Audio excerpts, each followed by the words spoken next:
Bismillah, Assalamualaikum. Saya Datuk Umar. So, hari ini saya nak menceritakan apa beza dinar dan gram. Dinar ini basically dibulat je lah. Satu dinar emas bernilai 4.2 gram emas bersamaan dengan lebih kurang RM2,000 lah, lebih kurang. Kalau gram dipetak, rupa dia macam ni. Tapi ketulinan dia sama, 999. So, bila kita beli emas dalam bentuk gram, bentuk dia petak. Bila kita beli dinar emas, bentuk dia bulat. Which is yang saya tak ada sekarang lah. Tapi ketulinan dia sama saja, cuma berbeza bentuk dan berat. 1 gram emas ialah 1 gram lah.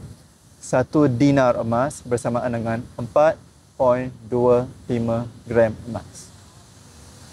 Jadi boleh kali sendirilah. Kalau 10 dinar, dia jadi 42.5.